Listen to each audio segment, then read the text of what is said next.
everyone, and welcome back to Senior Care Insights. I'm so glad you're tuning in today because we're going to be talking all about something super important, and that's how to keep feeling your best as you get into your 60s and beyond.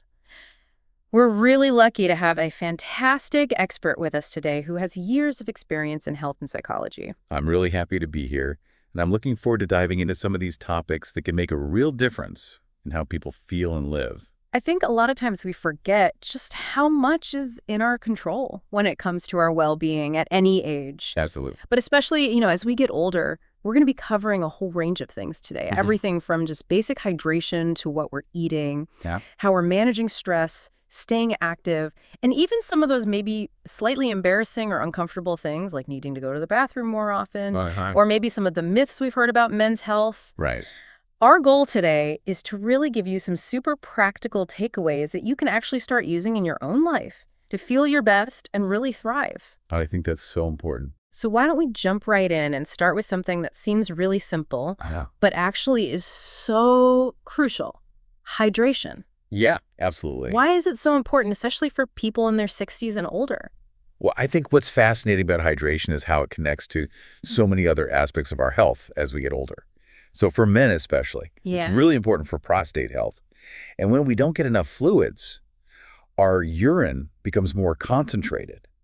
And that concentrated urine can actually irritate the prostate gland. Wow, I never really thought about it that way. Yeah, it's not something we always connect. But the American Urological Association actually points out that this can be a big factor in aggravating those common urinary symptoms. You're like having to go more frequently, or having difficulty starting, or stopping the flow. Makes sense. I guess it's just like anything else, if you put something harsh in your system, it's not going to react well. So it's not just about whether we feel thirsty or not. No, not at all. And the Mayo Clinic has actually done some research on this, suggesting that highly concentrated urine can actually trigger inflammation and discomfort in the prostate area. So basically, we want to dilute things out as much as possible. Yeah, it's really about keeping that urine diluted so that it's not so harsh on those sensitive tissues. Okay, so how do we actually do that? I mean, is there a secret to staying hydrated? Well, the key is really consistency. Instead of like chugging a bunch of water all at once, try sipping fluids throughout the day. That helps keep your urine more diluted, and it also just provides a more steady and stable level of hydration for your whole body. It's kind of like slow and steady wins the race. Exactly. With hydration. It's like tending a garden. You don't want to just drench it with a ton of water all at once. Right. You need those little bits of water consistently. You want to give it consistent moisture. And I know a lot of people find plain water kind of boring. Do you have any tips for making it more enjoyable? Oh, yeah, absolutely. I think adding some natural flavors can really help, like a few slices of lemon or cucumber or some berries in your water. Those are all good ideas. I like to put some mint in mine sometimes. Oh, nice. That sounds refreshing. And, herbal teas are another great option. They add a little bit of variety, and some of them can even have additional health benefits. That's true. So we've all heard the 8 glasses of water a day rule. Is that still a good guideline? Yeah, it's a good starting point, about 8 glasses or 2 liters. But the thing is, everyone's individual needs can vary depending on their activity level, the climate they live in, and their overall health. Makes sense. So how do you know if you're actually getting enough? Well, Harvard Health actually recommends paying attention to the color of your urine. Interesting. It should be a pale yellow.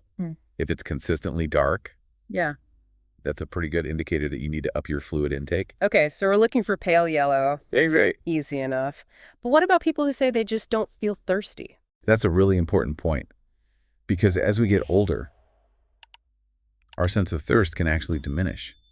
So older adults might not be getting those same signals that they used to. So they might not realize Exactly. they're dehydrated. So I guess the takeaway there is just to be really mindful and make sure you're drinking fluids, even if you don't necessarily feel thirsty. Yes. Be proactive about it. Let's move on now to something else that's really crucial for our health at any age, and that's our diet.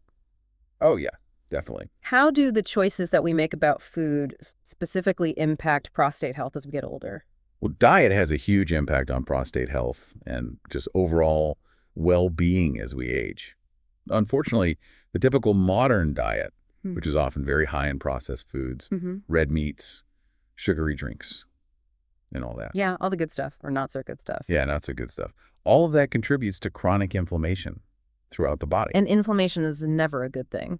Right. The American Cancer Society has done a lot of research on this, and they've found that chronic inflammation is a key factor in a lot of prostate problems. So it's not just about, weight gain or something like that. Oh, it's actually triggering these processes that can lead to problems. Okay, so what kinds of foods should we be focusing on instead? Well, on the flip side, a diet that's rich in fruits and vegetables offers a lot of protective benefits. One thing that's particularly interesting is tomatoes. Tomatoes, interesting. Okay. Yeah, because of their lycopene content. Lycopene is a powerful antioxidant, and the National Cancer Institute's research suggests that it can help reduce inflammation. And there's even some evidence that it may lower the risk of prostate cancer. So all those pasta sauces are actually doing us some good. It's a good excuse to eat more pasta. What other foods should we be trying to incorporate more of? Well, you want to think about leafy green vegetables. Yeah. Like spinach, kale, all of those good greens. Carrots are great. Berries, all those colorful fruits and vegetables. And healthy fats are really important too. Oh, yeah. What kind of fats are we talking about? So things like avocados, olive oil, nuts. These are all really helpful for combating inflammation. And then, of course, whole grains like oats, brown rice. Those provide fiber, which is important for digestion, and they help regulate blood sugar. It sounds like we should really be moving toward more of a plant-based approach. Yeah, I think that's a really good way to think about it. Focusing on whole, unprocessed foods is a win-win for your overall health, including your prostate health. But I know a lot of people feel overwhelmed when they think about changing their diet. Any advice on how to make it a little less daunting? Yeah, I think the key is to start small. Don't try to overhaul everything overnight. Just make gradual changes, like maybe you swap out red meat for fish or poultry a couple of times a week. Or instead of having a sugary dessert, maybe you have a piece of fruit. So it's about those little swaps. Yeah, exactly. It's about progress, not perfection. Right. Every little bit helps. Every healthy choice adds up. Okay, let's shift gears a little bit now and talk about stress. We all experience stress in our lives, but how does that stress actually impact our bodies as we get older, and specifically the prostate? Well, chronic stress has a really significant impact on the body, and the prostate is no exception. When we're stressed, our bodies release cortisol, which is a hormone.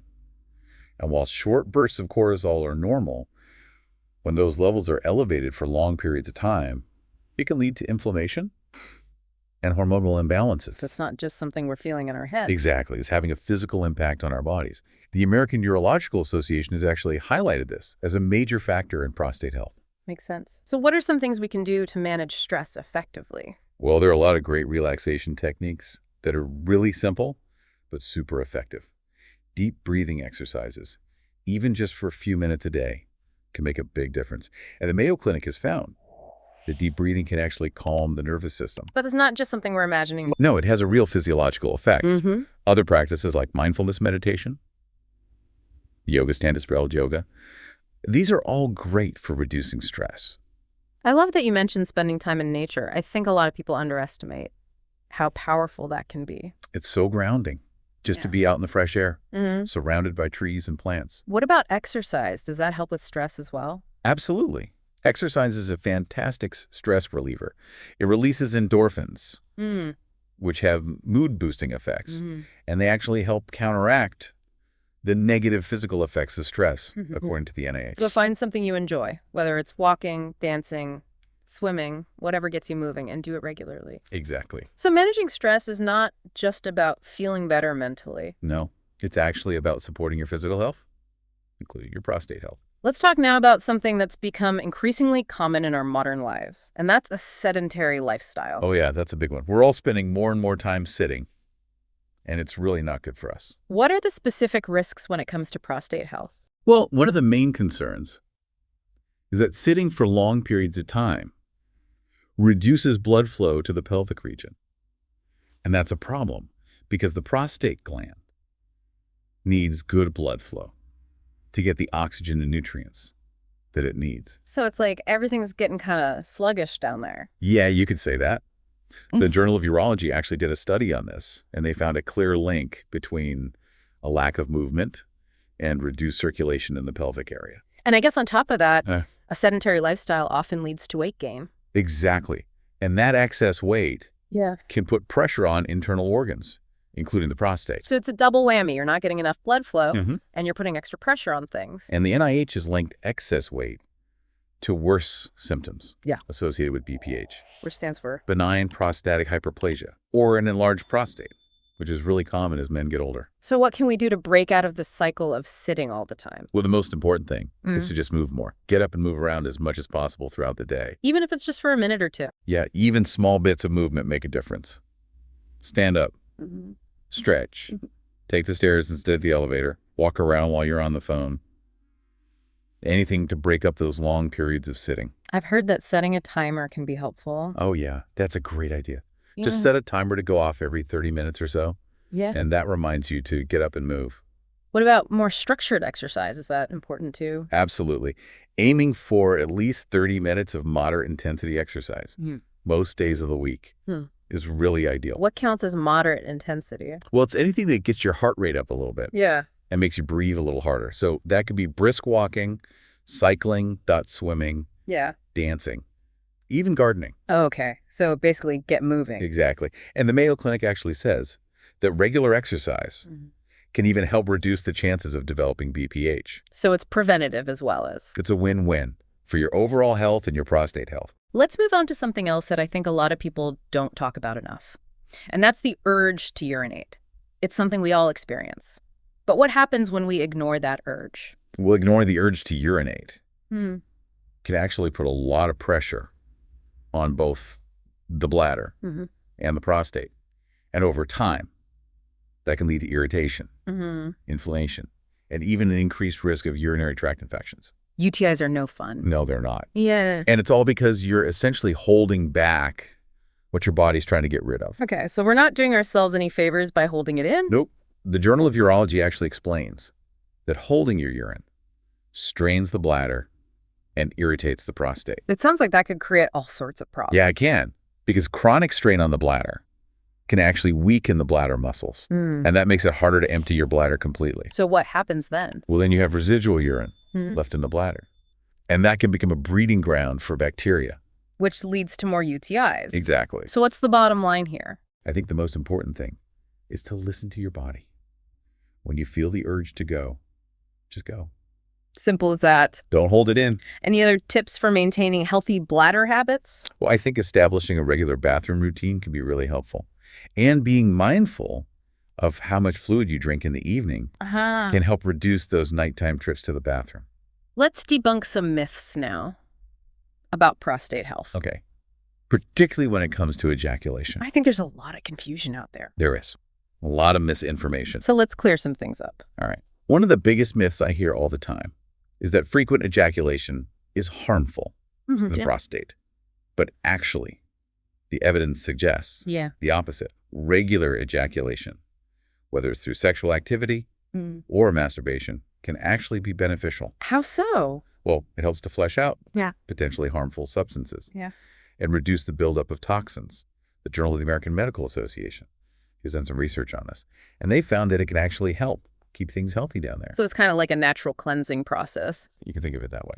And some studies have even suggested a link between more frequent ejaculation and a lower risk of prostate cancer. Interesting. So it's not something to be afraid of. Is there a magic number or recommended frequency? No, not at all. It really varies from person to person. The key is to just listen to your body and do what feels right for you. There's no need to force anything. And what about the idea that masturbation is bad for you? Oh, that's completely outdated. Masturbation is a normal and healthy part of sexual function for most men. And it doesn't pose any risk to prostate health. Okay, good to clarify that. Let's wrap up today by talking about the risks of trying to self-treat prostate problems or just ignoring symptoms altogether. This is really important because a lot of times men might feel embarrassed or reluctant to talk about these issues, but it's so crucial to seek professional help if you're experiencing any symptoms. Like what kind of symptoms? So things like frequent urination, painful urination, pelvic pain, difficulty emptying your bladder. These are all signs that you should definitely see a doctor. Why is it so important to get checked out? Well, because ignoring symptoms can allow what might start as a minor issue to become something much more serious. So it's about catching things early. Exactly. Early detection is key for so many prostate-related conditions. And what about those over-the-counter remedies or supplements that are marketed for prostate health? I would be very cautious about those. A lot of times, they lack scientific evidence. And they can even interact with other medications you might be taking or have unintended side effects. So what's the best course of action? Talk to your doctor. Get regular checkups and prostate health screenings.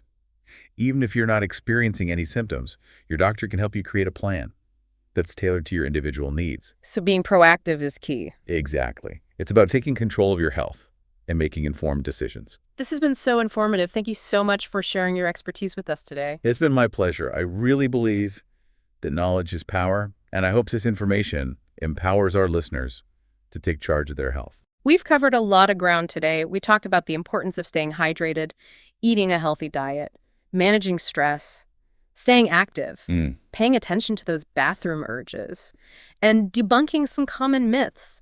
It's all about those little things that add up to a big difference. And most importantly, don't be afraid to talk to your doctor.